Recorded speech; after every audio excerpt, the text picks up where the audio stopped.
Mucho acerca de nuestra forma de pensar, nuestra forma de actuar en relación a este tema. Así que les invito, por favor, para que leamos juntos este título que está aquí al frente. ¿Cómo dice? Honrando a Dios con nuestras primicias. ¿Otra vez? Honrando a Dios con nuestras primicias. ¿Una vez más? Honrando a Dios con nuestras primicias. Es más, ahora vamos a cambiar honrando a Dios con nuestras primicias con honrando a Dios con mis primicias. Honrando a Dios con mis primicias. Muy bien, tomen su lugar.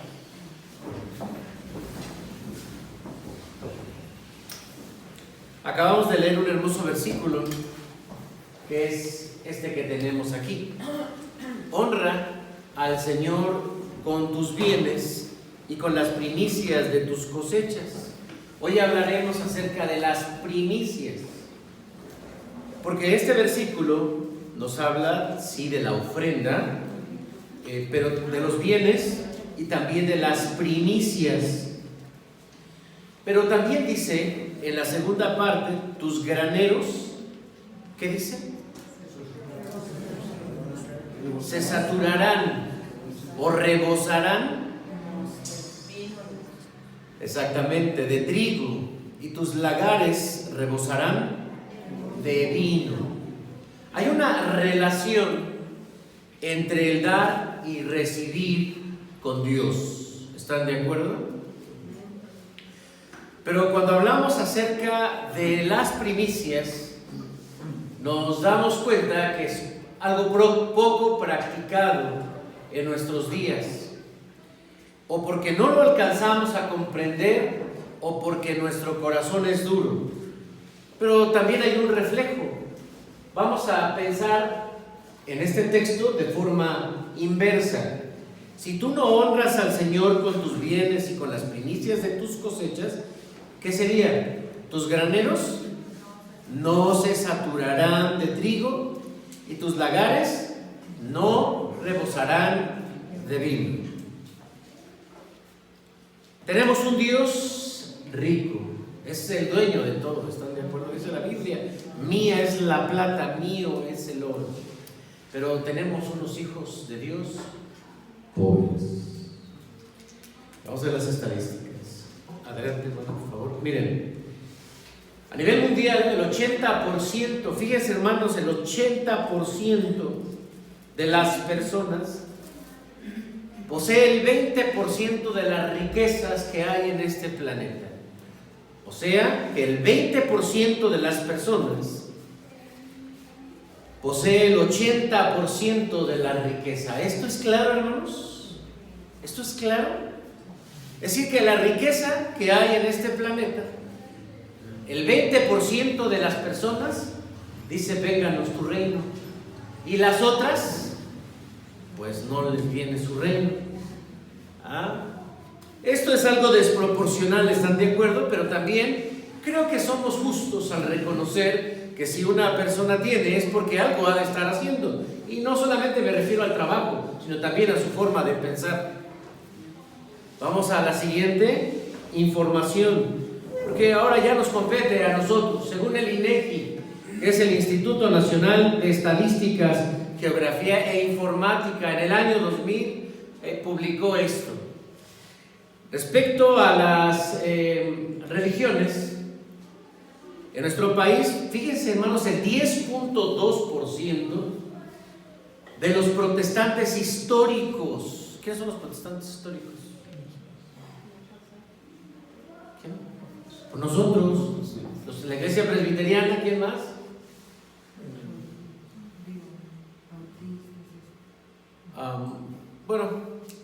Cabe tal vez señalar, hermanos, que las iglesias protestantes son diferentes a las evangélicas, si no en tanto en sus doctrinas, sí en tiempos y en nombre. La iglesia entonces protestante histórica es la iglesia presbiteriana, la iglesia luterana y pues la iglesia calvinista. Ya luego vienen las iglesias que emanarán de un periodo que tiene que ver con lo que se conoce como la iglesia evangélica. Y ahí la primera iglesia evangélica, ¿cuál es? La iglesia metodista. Muy bien. Pero estábamos con esto. Miren, el 10.2% de los protestantes históricos tienen ingresos mayores de 5 salarios mínimos. ¿A cómo está el salario mínimo? Por cierto, acaba de subir. ¿A cómo está? ¿Quién sabe? Yo de ahí para arriba. No sé cómo les irá allá abajo a los del mínimo. ¿200 qué? 240.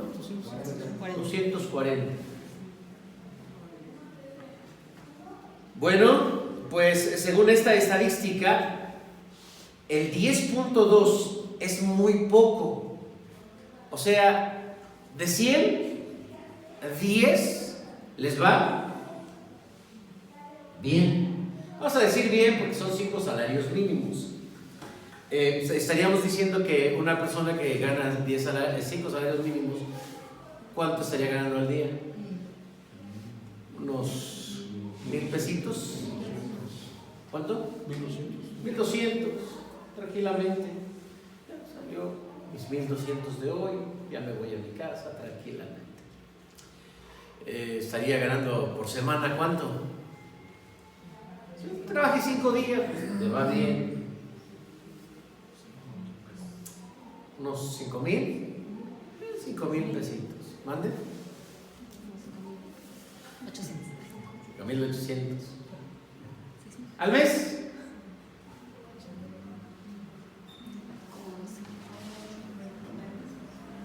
Si son 5 por 4, 20, ¿no? Más o menos. Unos 20,000 pesitos. O sea, que casi el 90%, el 88.8% de toda la iglesia, o de los presbiterianos, vamos a centrarnos en nosotros, gana por abajo de 5 salarios mínimos. Pero todavía esto, hermano, suena, esto me espantó el último dato, porque de todas estas iglesias, la iglesia del séptimo día, conocidos como los sabáticos, viven de puro milagro, porque solo el 6%, 6 personas de 100 ganan arriba de 5 salarios mínimos.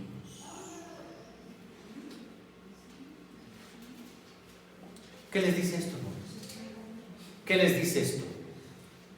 ¿Esto será obra de Dios o será obra del diablo? Vamos a ver cómo les va a otras religiones. La siguiente, por favor. Porque miren, hermanos, si algo está pasando aquí, hay que observarlo. Ahora resulta que los budistas, estoy hablando de México, los budistas, el 50% de los varones recibe más de 5 salarios mínimos. ¿Mande? Sí, diarios.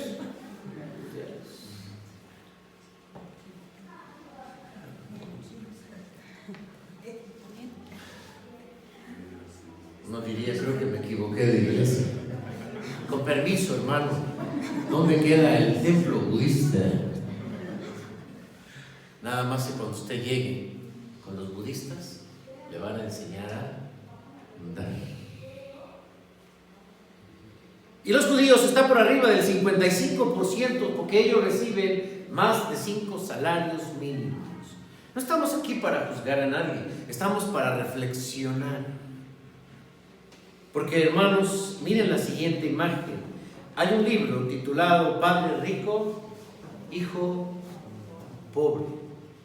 Y en este libro el autor hace referencia a cómo de una generación a otra pueden cambiar las cosas, porque el hijo no se ajusta, no aprende el modelo. ¿Recuerdan ustedes al hijo pródigo? Un papá trabajador, un papá rico, un papá muy reconocido, tenía mucha fortuna y tenía un hijo. El hijo pródigo, ¿cómo era? Era necio, ¿qué más? ¿Le gustaba trabajar? No le gustaba trabajar porque se levantaba temprano y cantaba esa: quiero trabajar, no quiero trabajar, no quiero trabajar, no quiero trabajar. No le gustaba trabajar, ¿qué más? Le gustaba la pachanga, la fiesta, el cotorreo. Le gustaba gastar lo de su padre. Y hermanos, estas estadísticas nos dicen que pareciera que Dios, que es el dueño de todo, tiene hijos muy pobres. Y esto es triste, hermanos, porque si en algo se ha preocupado la iglesia es en motivar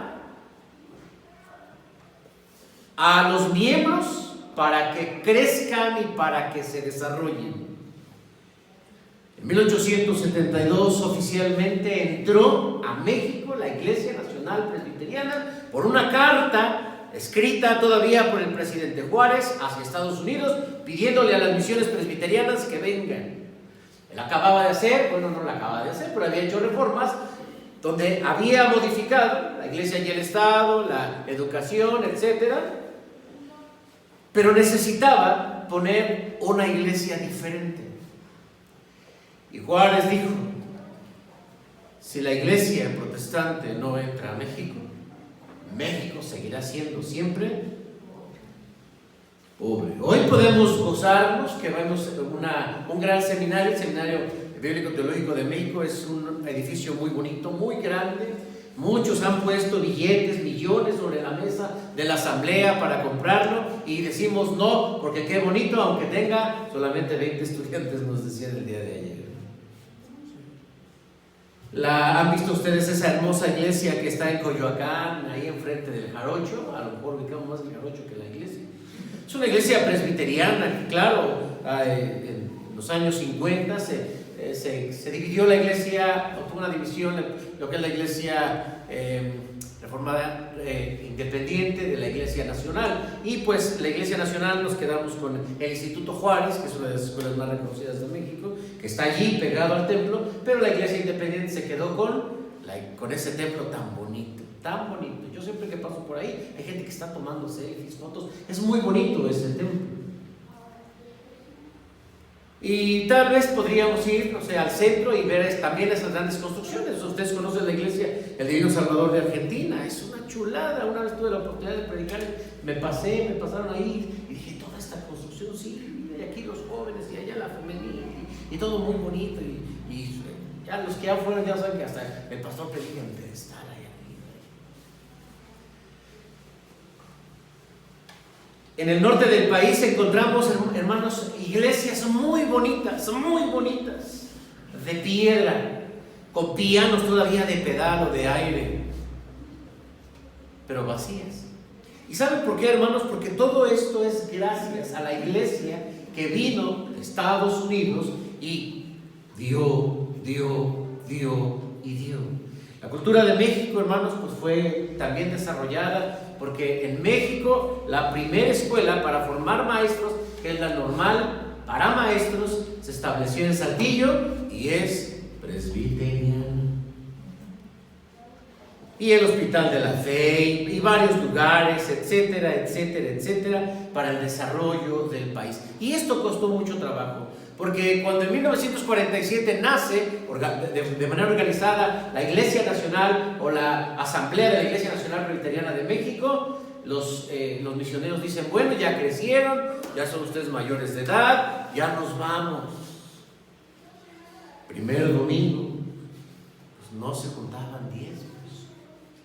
Segundo domingo, hasta que finalmente se le pidió a los misioneros pues que no fueran así, que se esperaran otro ratito, y estuvieron hasta 1972.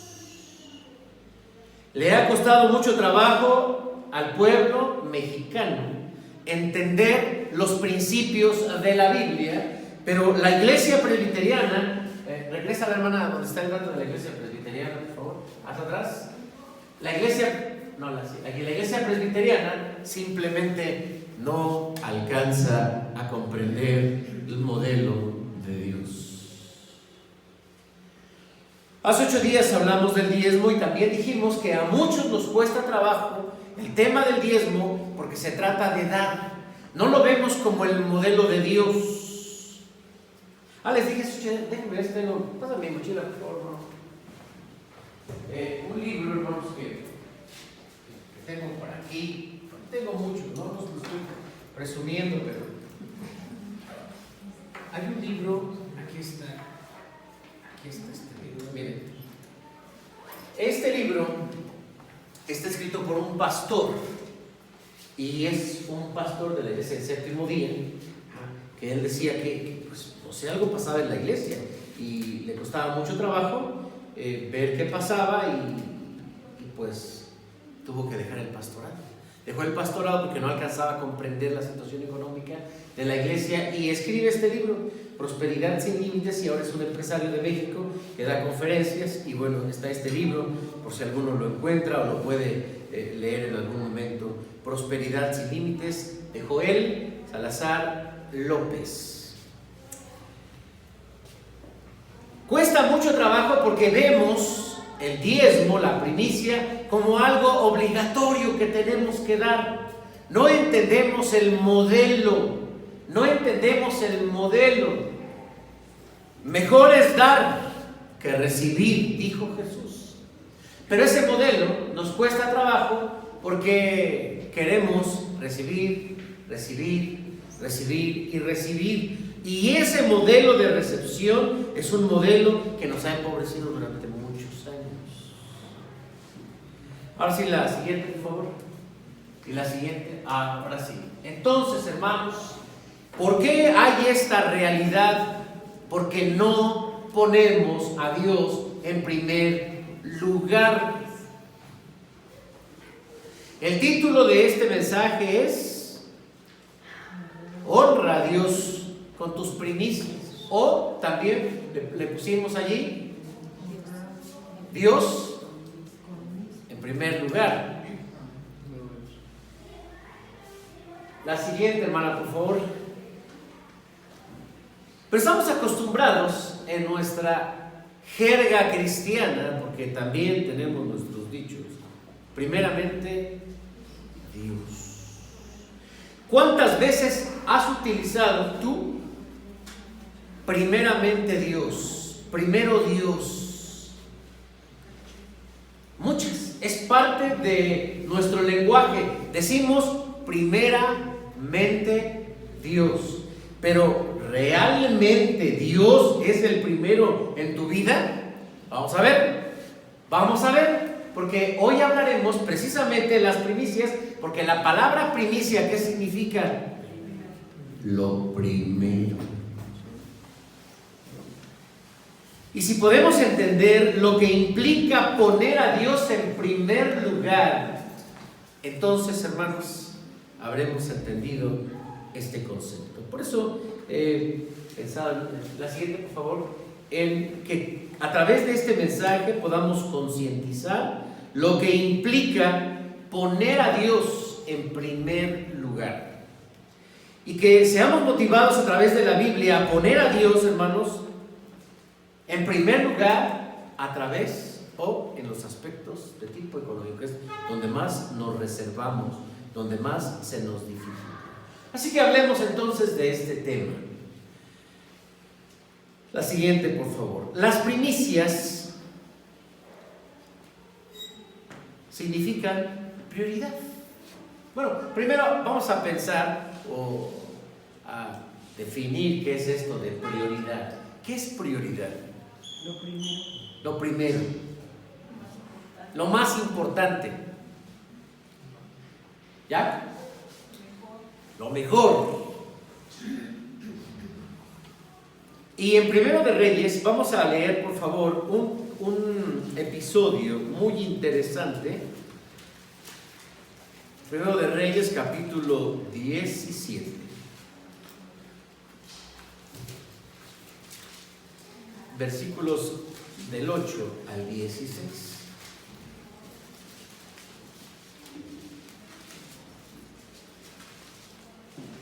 Habla de Elías. Vino luego a él palabra de Jehová diciendo: levántate, vete a Sarepta de Sidón y mora allí. He aquí, yo he dado orden allí a una mujer viuda que te sustente. Entonces él se levantó porque había hambre. ¿Se acuerdan que había hambre en aquel entonces? Entonces él se levantó y se fue a Sarepta. Y cuando llegó a la puerta de la ciudad, he aquí una mujer viuda que estaba allí recogiendo leña. Y él la llamó y le dijo: te ruego que me traigas un poco de agua y en un vaso para que beba. Y yendo ella para traérsela, él la volvió a llamar y le dijo: te ruego que me traigas también un bocado de pan en tu mano. Y ella respondió: ¿no le encuentras? ¿Sí? ¿Ya? A ver, vamos a esperar, tal vez se escucha como que alguien está con toda confianza. Nos esperamos. Primera de Reyes está antes de Segunda de Reyes, por si encuentran Segunda de Reyes.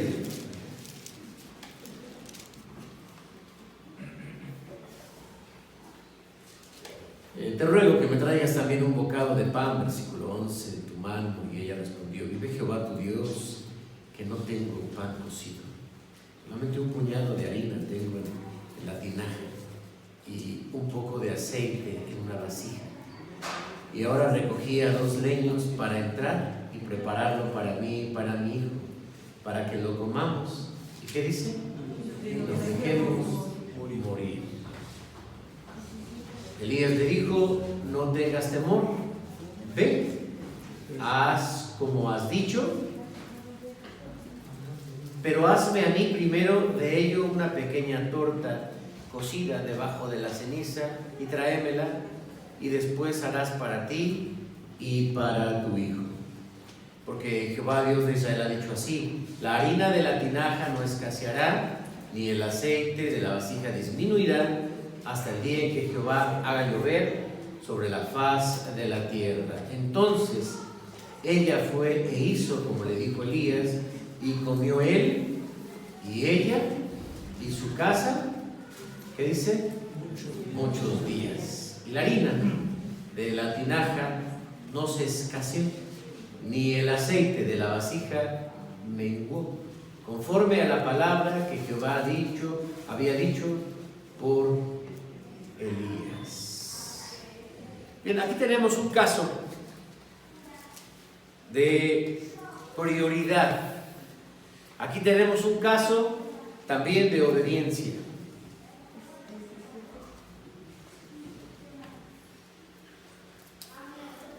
Sonaría una prueba.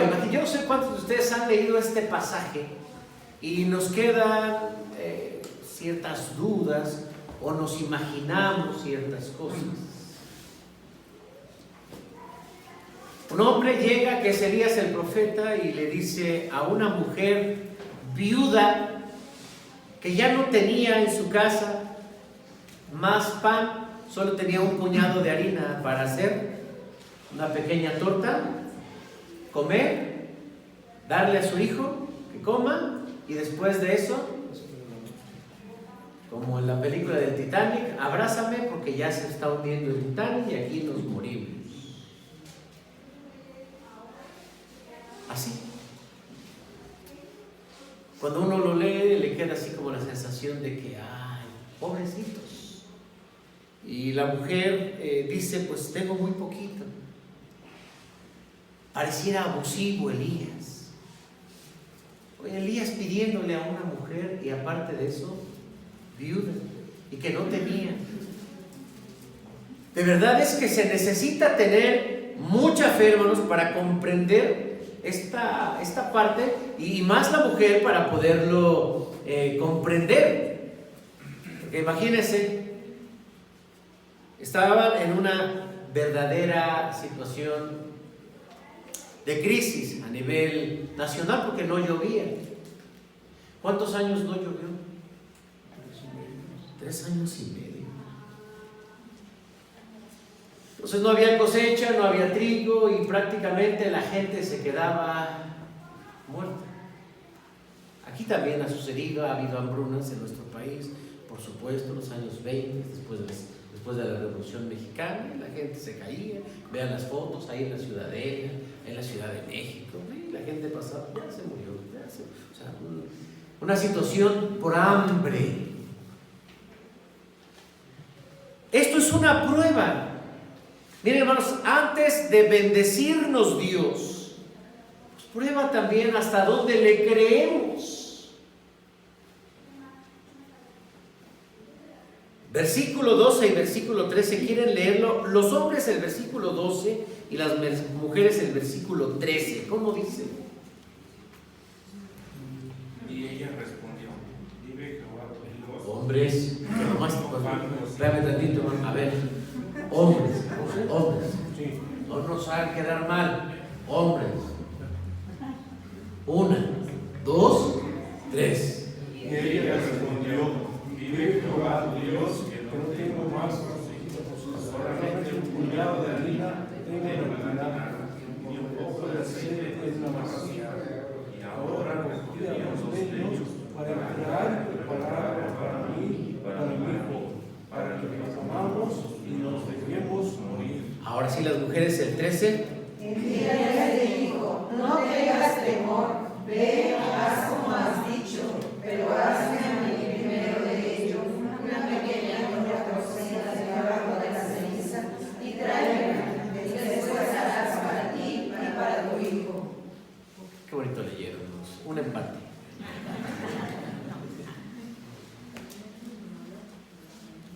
Ahí en el versículo 13 inicia diciéndole, el profeta le dijo: no tengas temor. Bueno, ¿cuál sería el miedo de esta mujer cuando le están pidiendo que primero él coma y ya después los demás? Pues es que si come Elías, imagínense, hombre, hambriento, profeta, se va a acabar todo el profeta. ¿Cuál era el temor realmente de ella? ¿Cuál era el temor? ¿Cuál? Que no le alcanzara, que se acabara, que no alcanzara para los tres, o que también fuera una mentira.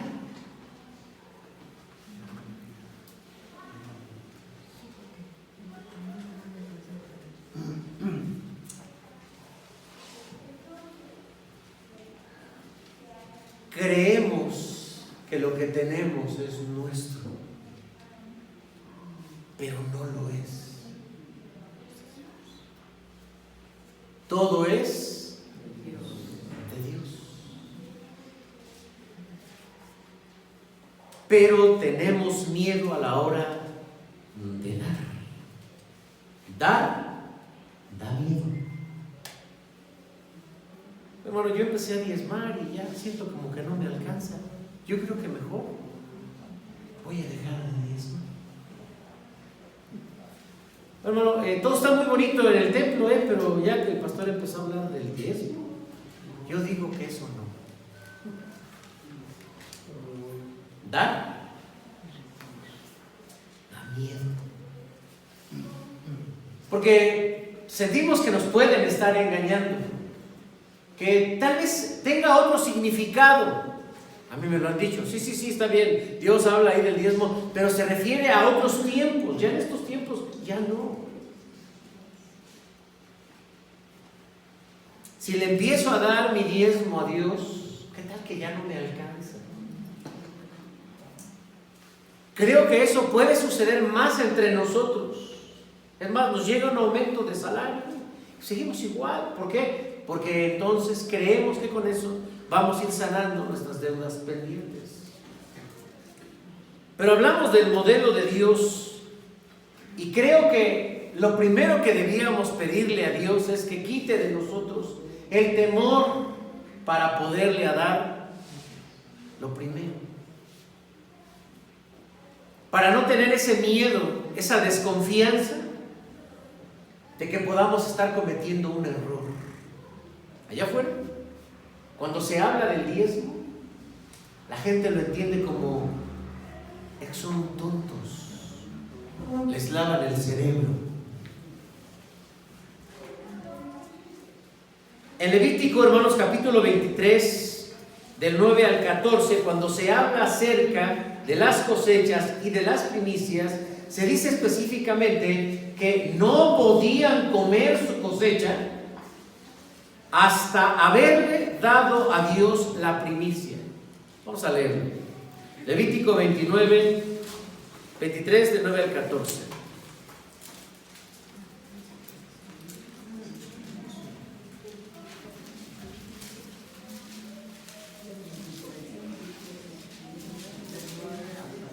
Del 9 al 14. Y habló Jehová a Moisés diciendo: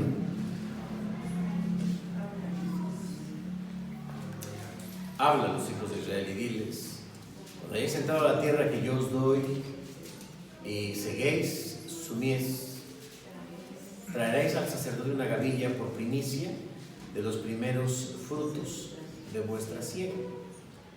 Y el sacerdote será la gavilla delante de Jehová para que seáis aceptos el día siguiente del día de reposo, la mesera. ¿Qué es mesera? Pues mesera, ¿cómo se mesea al bebé? Cuando nos subimos a la hamaca, ¿cómo nos mesea? Pues así. Era una ofrenda mecida, quiere decir que de esa manera era aceptada delante de Dios. Eso lo hacía el sacerdote. ¿Qué versículo vamos? Y el sacerdote, 12, ¿verdad? Y el día que ofrezcáis la gavilla, ofreceréis un cordero de 1 año sin defecto en holocausto a Jehová. Su ofrenda será 2 décimas de efa de flor de harina y amasada con aceite, ofrenda encendida a Jehová en olor gratísimo. Su libación será de vino, la 4ª parte de un hin. 14. No comeréis pan, no comeréis grano tostado, ni espiga fresca, hasta este mismo día, hasta que hayáis ofrecido la ofrenda de vuestro Dios. Estatuto perpetuo es por vuestras edades, en donde quiera que habitéis. Imagínense, hermanos, es como cuando llegamos y tu diezmo, es que no me alcanzó. Ya, ¿qué es el diezmo, hermanos? ¿Lo último o lo primero? Lo primero. Pues tiene que ser lo primero. Y de ahí, hermanos, pues el tema de la primicia.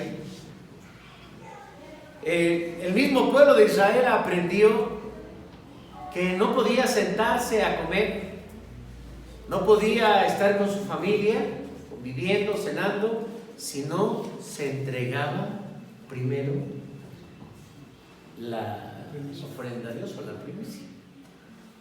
Imagínense, pues sí, ejemplo, ¿no?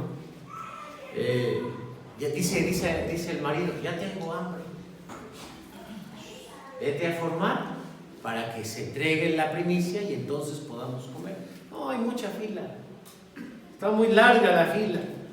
Pues entre más rápido te vayas, mejor. Para ellos, hermanos, la prioridad no era la comida. ¿Sabían eso? ¿Cuántas veces comían los judíos durante su peregrinar?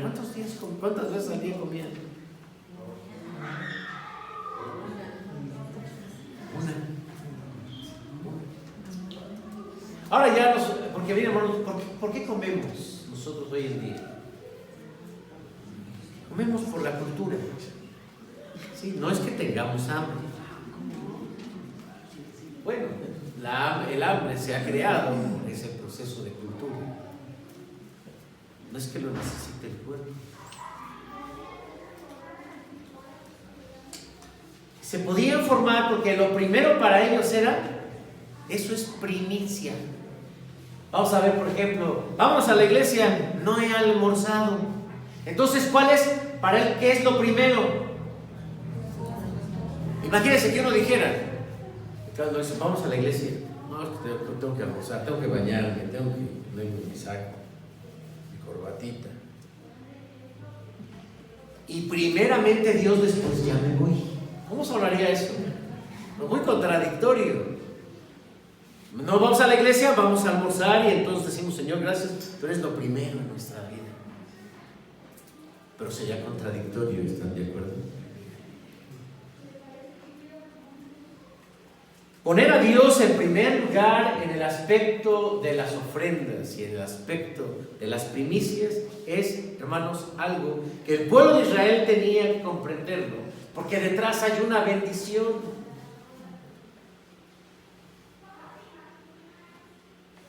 Elías, hermanos, no era un imprudente o un abusivo. Dios en el versículo 14 dijo, así ha dicho Jehová, no faltará, no faltará.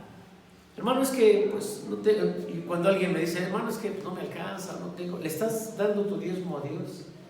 Y hay gente que me dice, no. Hay gente que me dice, sí. ¿Das tus primicias? Sí. Pero siento que no me está alcanzando.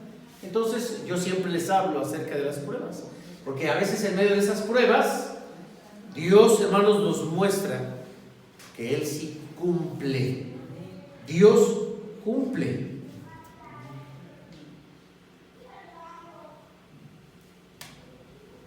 ¿Qué es lo que Dios bendice, hermanos? La obediencia. Es la obediencia.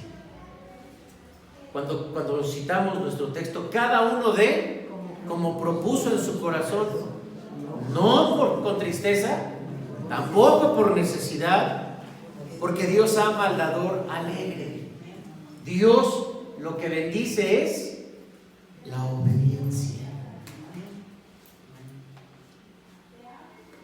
Claro, la siguiente, por favor, podemos poner a Dios en primer lugar cuando nuestros logros los damos a Dios. Hubo un tiempo que se veía en los partidos de fútbol que cuando un jugador metía un gol, se quitaba la playera y abajo traía otra playera que decía: te amo Jesús, o Jesús es mi Señor. O sea, le dedicaba a él el gol, ¿no? Pero ya después salió otra versión, cuando metía un gol, se levantaba y salía la Virgen. Entonces se empezaron a quitar ese tipo de expresiones de tipo religiosas. Y ahora hay expresiones más bien de dedicación, ya no con una playera, pero sí de manera física.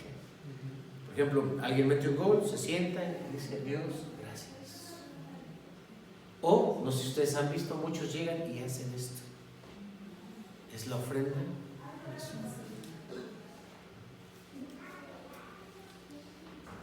Si escribes una tesis, si te recibes en una carrera, si logras un aumento, puedes también dar tu primer salario, los primeros minutos del día, una dedicación especial para el Señor, dedicando el primer día de la semana. Y aquí tenemos, hermanos, un problema. Porque decimos, pues el primer día de la semana. ¿Cuándo es el primer día de la semana? El domingo. No es el lunes. Ya cuando alguien dice, bonito inicio de semana, y uno dice, hasta estás dormida, inició ayer. Sí, mucha gente piensa que es el lunes. Ya siempre cuando dicen, bonito inicio de semana, sí estuvo muy padre, fue ayer. El primer día de la semana, ¿para quién es? Pero es una forma de expresión. Sé que no estamos salvos por obras, ni porque lleguemos a la iglesia y nuestra Biblia y nuestro himnario y cantemos más fuerte. No, hermanos, no, por eso no nos salvamos. Pero es la forma en que nosotros expresamos cómo honramos a Dios. El primer día de la semana para el creyente tiene un significado muy especial. Desde el momento de la creación, Dios dice ahí que trabajó 6 días y el séptimo descansó. El séptimo es para Él y está en los mandamientos. ¿Qué mandamiento es? No lo busquen, a ver así de memoria. De los 10 mandamientos, ¿cuál es? ¿Cuál? El cuarto, exactamente. 6 días trabajarás y harás toda tu obra, mas el séptimo día no es de Jehová tu Dios. No harás en él obra alguna tú, ni tu hijo, ni tu hija, ni tu siervo, ni tu buey, ni el extranjero que está dentro de tus puertas. Porque así hizo Jehová los cielos y la tierra, la mar y todo lo que en ellos hay, y descansó el séptimo día. Por tanto, Jehová bendijo el día de reposo y lo santificó. Hermanos, Dios es nuestra prioridad cuando los domingos son de Dios. Cuando venimos a la iglesia a adorarle, porque alguien dice, sí, hermano, no, yo me aparto el día del Señor, nomás que yo lo guardo de otra manera. También Dios se agrada porque yo esté en mi casa, que no salga, que salga, que me divierta un rato. Hermanos, el día dedicado al Señor es una primicia. ¿Es Dios el primero en tu vida? No me lo respondas porque todavía no acabamos. Vamos a la siguiente, por favor.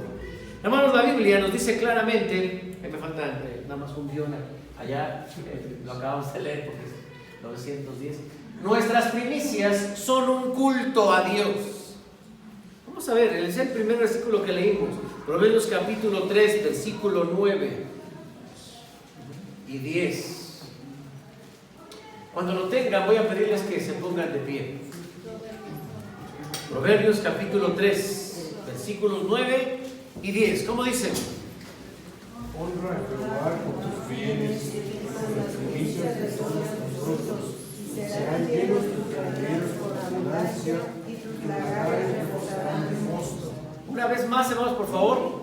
Honra a Jehová con tus bienes, con las primicias de todos tus frutos, y serán llenos tus graneros con abundancia, y tus lagares reposarán de mosto. Gracias, tomen su lugar. Ahora, dice que tus primicias son una forma de honrar a Dios. Quiero preguntarles, hermanos, ¿qué es honrar? ¿Qué es honrar? Reconocer. ¿Qué más? Honrar. ¿Qué es honrar? Respetar. Reconocer. Privilegiar, exactamente. Ajá, ¿cuál dijeron acá? Dar el lugar que merece. Miren, hermanos, hay una enseñanza muy hermosa de parte de Dios y está en primer libro de Samuel 2:30. Y solo uno, el que lo tenga, por favor, léalo fuerte. Los demás vamos a escucharlo. Venga, a ver, hermanos. Primer libro de Samuel, capítulo 2, versículo 30. ¿Cómo dice? Por tanto, Jehová, el Dios de Israel, dice: Yo había dicho que tu casa y la casa de tu padre andarían delante de mí perpetuamente. Mas ahora ha dicho Jehová: nunca yo tal haga, porque yo honraré a los que me honran, y los que me desprecian serán tenidos en poco. Ay, caray, esa última frase, como dice: yo honro a los que me honran, pero también a los que no.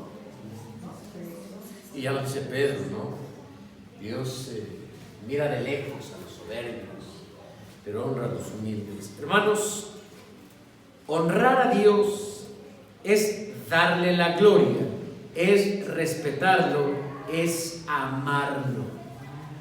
Y otra vez, como mencioné la semana pasada, no es que Dios necesite dinero, es que nosotros necesitamos la bendición. Porque así como hay una bendición, también hay una maldición. Cuando lo cité hace 8 días en Malaquías 3:10, malditos sois por maldición, pues vosotros, la nación entera, me habéis robado. ¿Y en qué te hemos robado? Pues en vuestros diezmos y en vuestras ofrendas. El dar, hermanos, está relacionado con el amor. Recordemos el texto de Juan 3:16 que dice: porque de tal manera amó Dios al mundo que ha dado a su Hijo unigénito, para que todo aquel que en Él cree no se pierda, mas tenga la vida eterna. ¿El amor duele? Pues claro. Por lo tanto, hermanos, el que no da no está honrando a Dios. No importa si tú dices, soy cristiano. No importa si tú dices, primeramente Dios. No importa si tú dices que tu fe está puesta en el Señor y que Él primero. No importa que lo digamos. El amor es el reflejo, hermanos.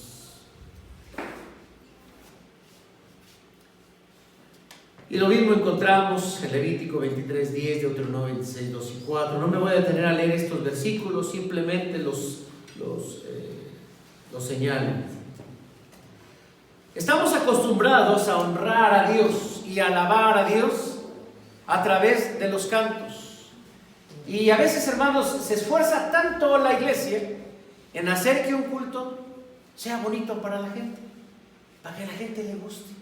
Yo voy a ir a esta iglesia porque aquí sí le echan ganas.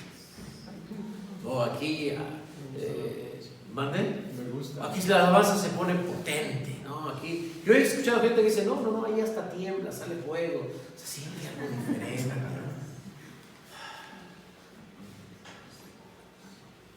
Pero no estamos acostumbrados a honrar a Dios mediante el esfuerzo. Mediante el esfuerzo. Imagínense, cuando dice en relación al esfuerzo el Señor Jesucristo, si alguien te pide, o si alguno te pide, cárgame una milla esta carga, tú haz 2. La ley del tiempo extra, en otro momento lo hablamos. Pero por supuesto, hermanos, esto es como ve las cosas Dios. Aprender a amar al Señor, a honrar a Dios más que con la alabanza, es también a través de nuestras ofrendas. Y a veces pasamos por la ofrenda y decimos, hermanos, bueno, también alabamos a Dios con la ofrenda. Y ahí ya como que no tan fuerte, ¿no? Porque decimos, a ver, hermanos, vamos a cantar fuerte. Y sí, amén, y vamos a estar los hermanos, y a ver las hermanas, y a ver los hermanos. Y le echamos ganas, y gloria a Dios, vamos a cantar esto, otra vez esta alabanza, otra vez, otro más fuerte. Y todos, sí, amén, y nos gusta, ¿no? Y hasta brincamos para que nos vean que nosotros sí cantamos fuerte. Que también se dije, hermanos, vamos a volver a recoger la ofrenda, pero ahora con más ganas. Bueno, no sería similar, pues es lo mismo. Pero diría, no, creo que el hermano José Luis ya llegó a su fin a esta iglesia. Ya está. Imagínense, hermanos, vamos a recoger otra ofrenda y luego una tercera. Dijo, no, pues no.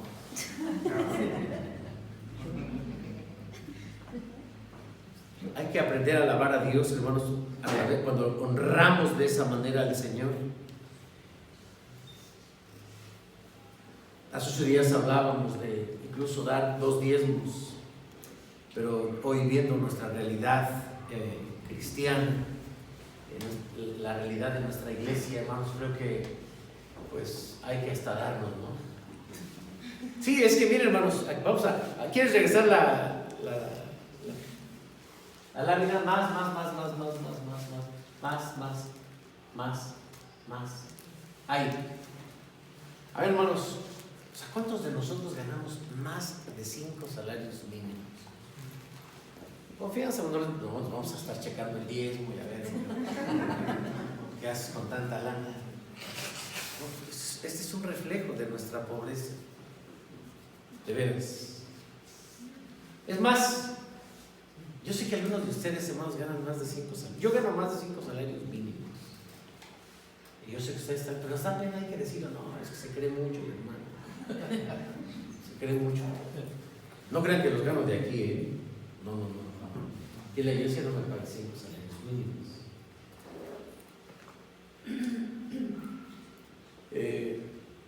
Pero nos da pena decirlo.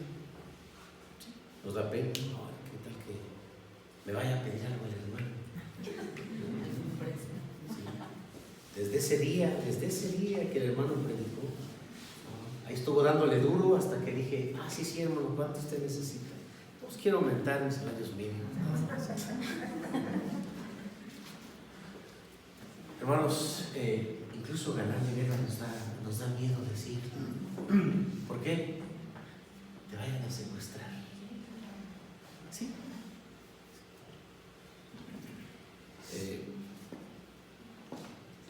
Todos conocimos a nuestro hermano Moisés, y esto lo digo porque pues, él ya no está, él falleció. Yo le decía, oye, hermano, ¿usted cómo le hace?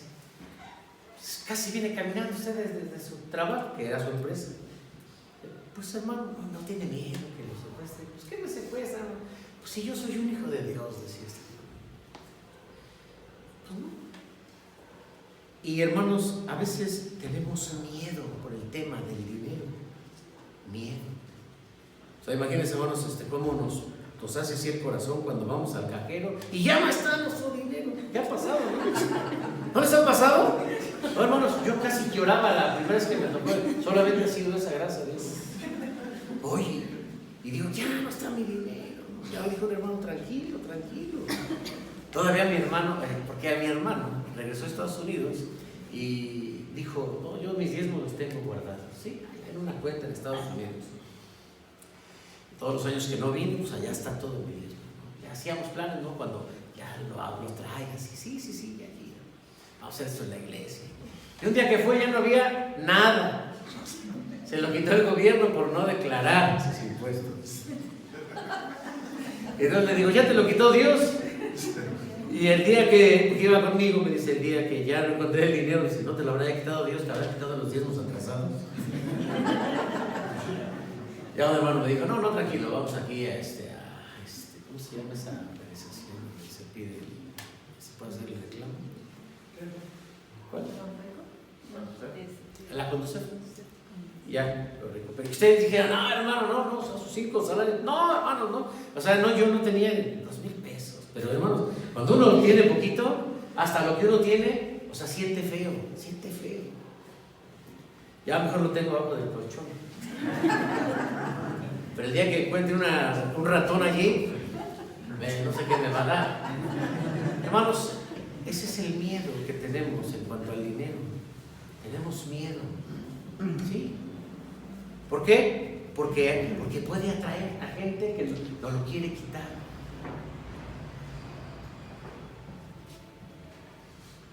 A veces no queremos decir nada, no queremos presumir. ¿Por qué? Porque nos van a pedir. Pues total, pues si no tienes, pues dile que no, y si sí, pues dile que sí. Etcétera, nos da miedo. Preferimos guardarnos acá, guardar silencio. Hace mucho tiempo, no sé si prediqué aquí, hermanos, un sermón que decía que a la luz de la Biblia, nosotros no debemos ganar un solo salario. A la luz de la Biblia, nosotros necesitamos ganar más salarios, porque con un salario no es suficiente, y es un modelo de la Biblia.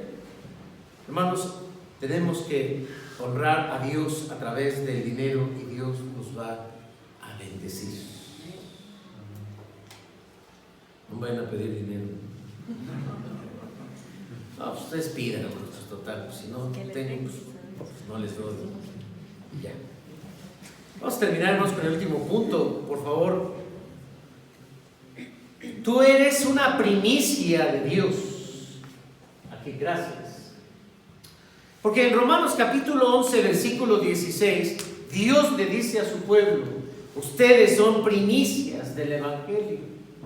Vamos a leerlo, por favor. Romanos 11, 16. ¿Ya se cansaron, hermanos? No. ¿O se sintieron mal que les presumí que ya no más?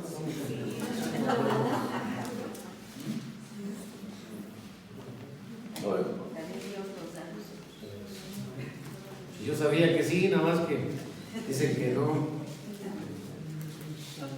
11, 16. ¿Qué dice, hermanos?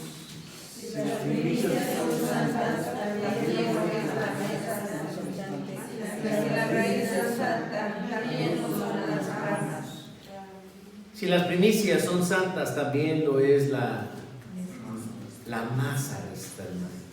¿Se acuerdan? No, tantita levadura, leuda toda la masa. Y si la raíz es santa, también lo son las ramas. Nosotros, hermanos, somos primicias para Dios. Nosotros somos primicias de Dios. Porque al nacer del Evangelio, en el Evangelio, somos primicias de Dios.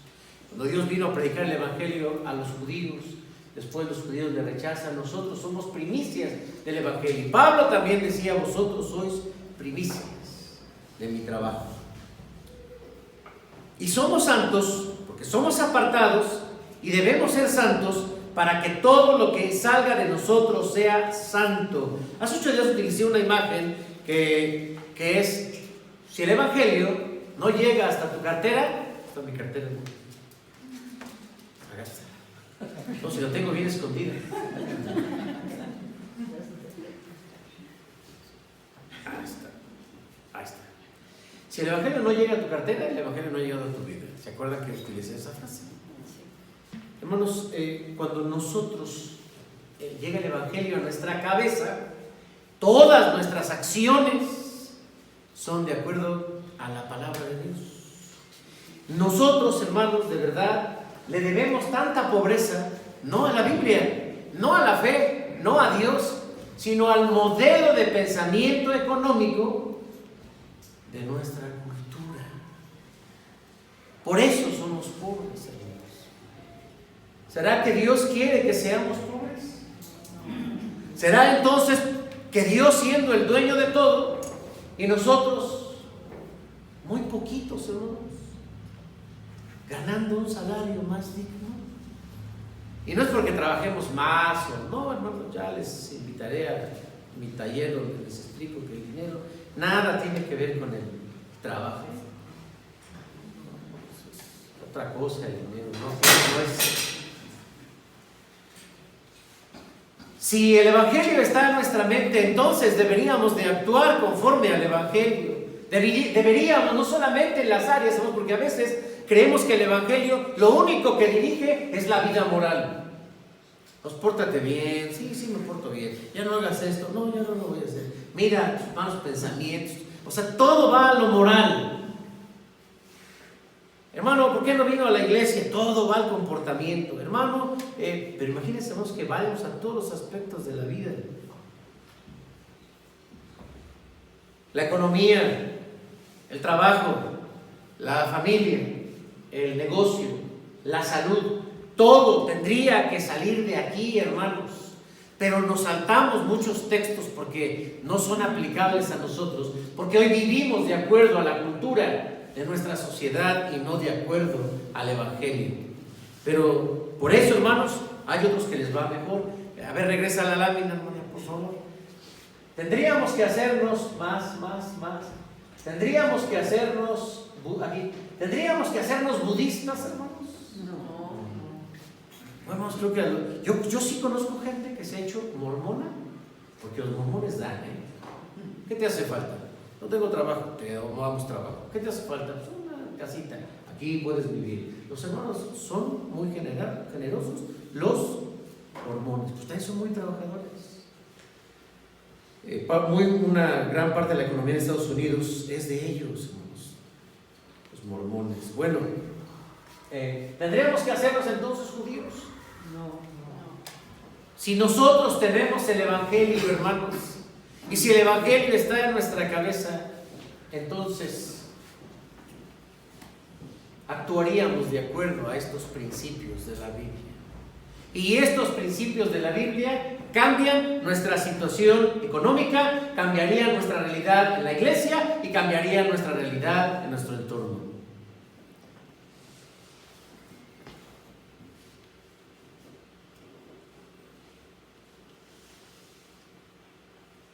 Si nosotros estamos contaminados por la sociedad y por una idea de ser cristiano pobre o de ser cristiano sencillo, humilde, así vamos a vivir. La Biblia tiene principios muy básicos como el trabajo. Y si nosotros no desarrollamos esta parte del trabajo, y si nosotros no ponemos el Evangelio como una semilla dentro de nosotros, hay otras semillas que sí entran, que sí se quedan.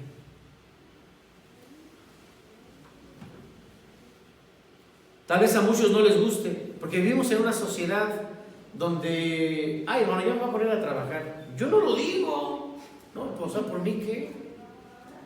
Lo dice Dios. Hermano, pero si yo estoy re a gusto, lo dice Dios. Hermanos, si viviéramos conforme al modelo de la Biblia. La siguiente, por favor. Bueno, la siguiente ya es la última hora, ¿sí? ¿Ya se cansaron? No. Yo ya, hermanos, estoy cansado. Están sentaditos, tranquilitos. Pero yo que me estoy ganando mis 5 salarios mínimos. Por eso, me checan la presión, ya se me subió. Claro, ya me estoy deshidratando. Bueno, No hay agüita, no hay café. ahora sí, hermano.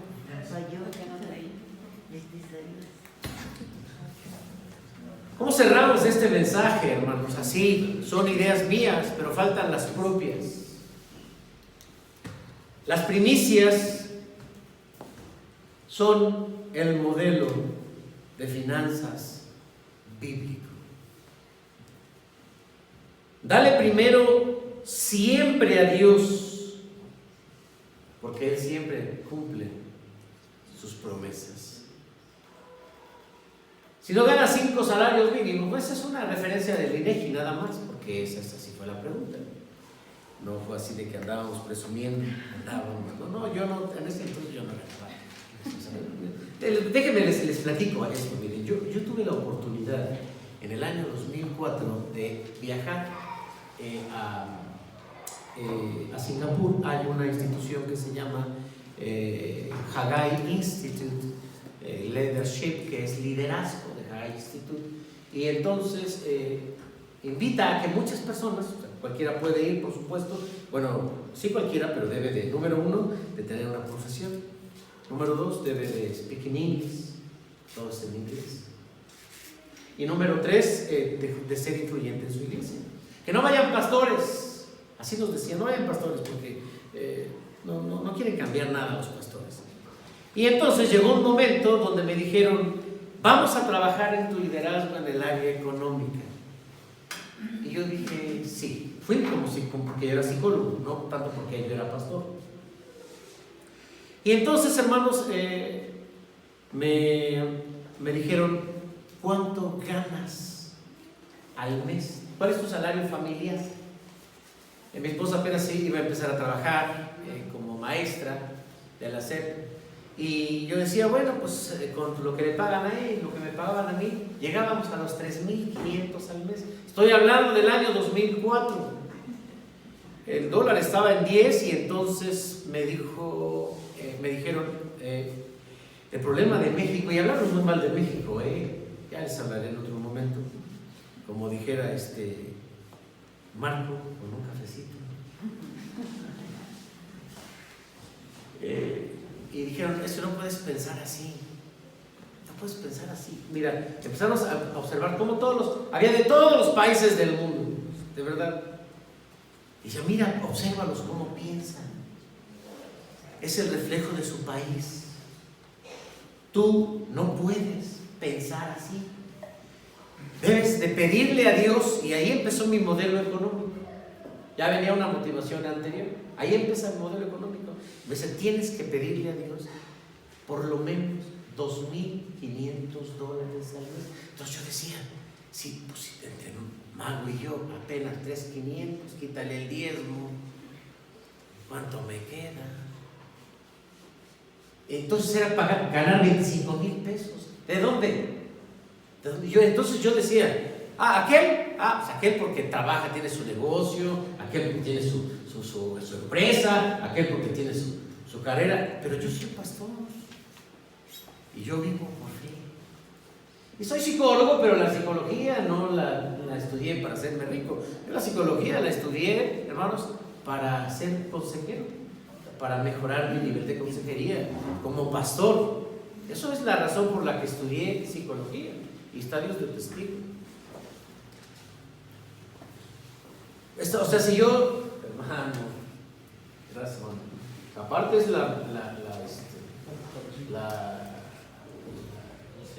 Primicia, ¿eh? Cierto, muchas gracias, muchas gracias. ¿Qué le estaba diciendo más? Singapur, de los Singapur. 5,000 pesos. Sí. Yo decía, ¿de dónde voy a sacar 5,000 pesos? Pero dije ese día, me hablaron tan bonito que lo voy a creer. Y ustedes dicen, no, pues hasta se iba a meter con los de Para de Sufrir que sacan lana. Pero hermanos, yo estaba en un.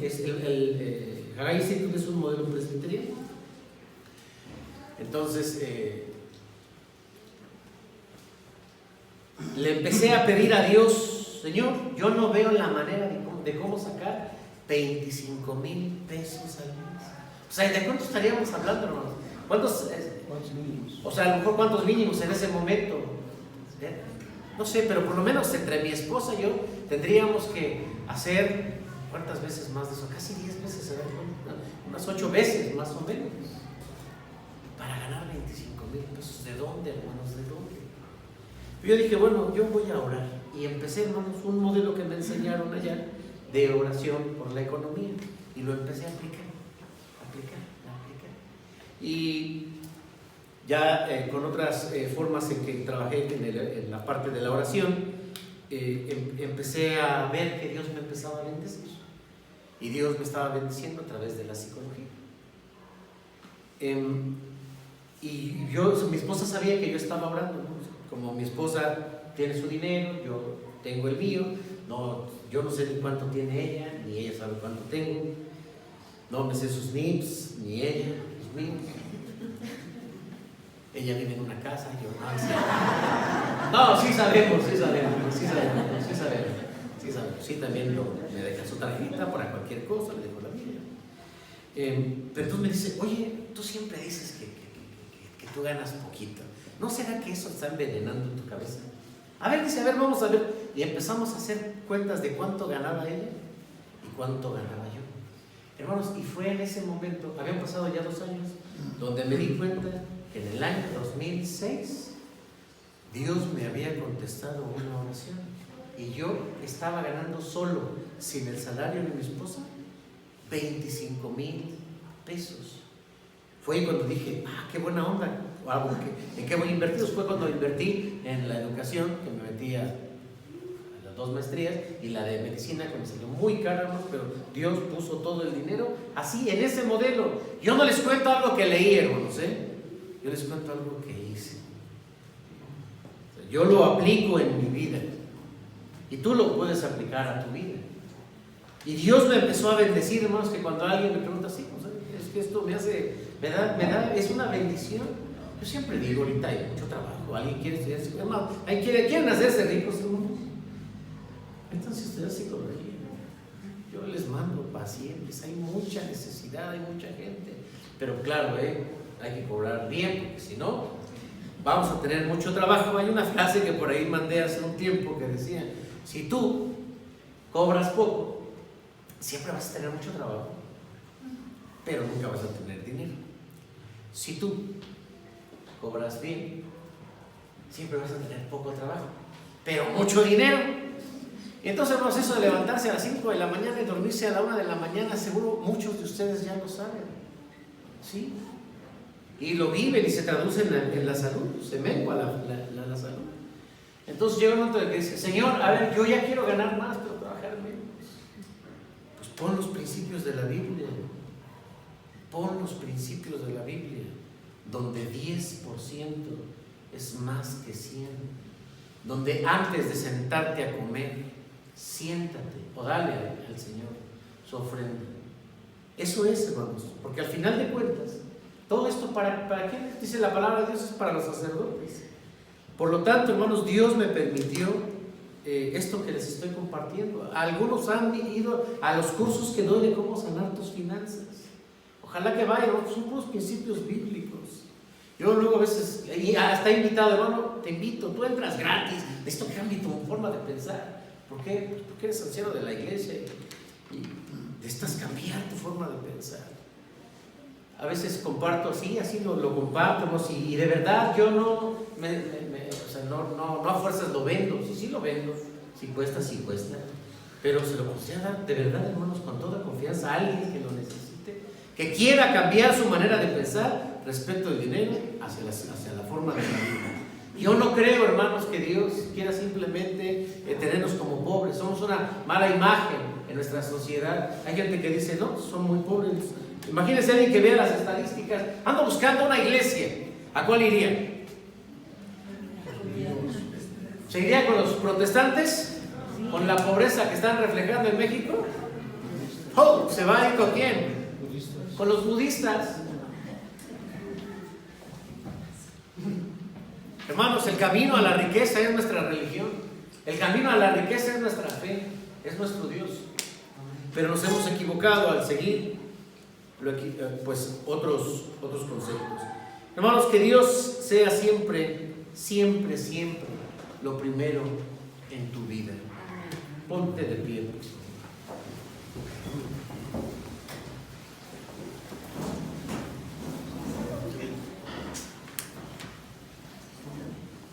Oremos. Bendito Padre, eres bueno con nosotros, nos has dado, pero la verdad nosotros somos malos,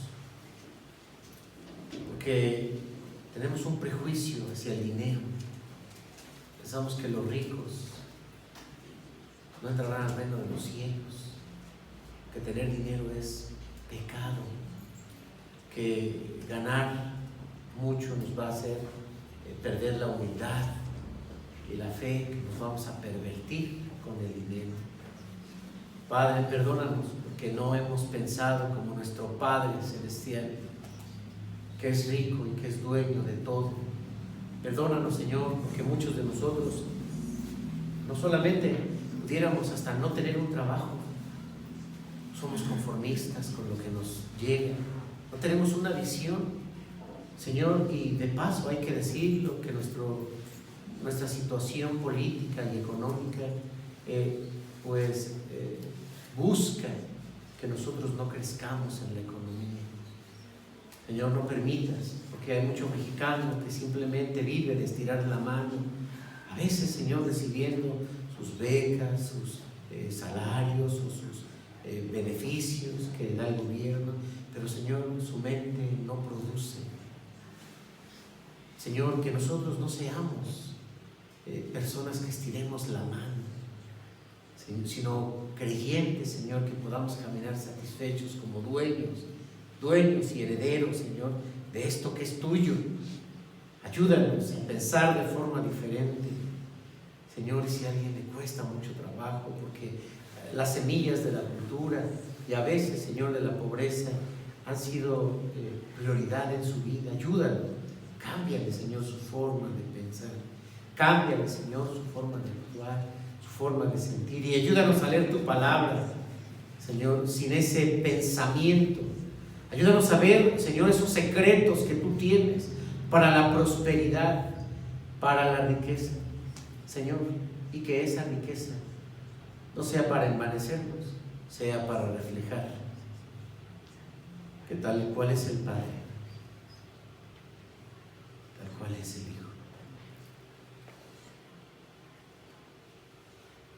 Bendice, Señor, a nuestro país, a nuestros hermanos de otras denominaciones, a los pastores, Señor, que viven con 2, 3 salarios mínimos al mes. Te rogamos, Señor, por todos nuestros hijos que van creciendo y que serán parte de la actividad económica de nuestra sociedad. Dale, Señor, un pensamiento grande, en el nombre de Jesús te lo pedimos.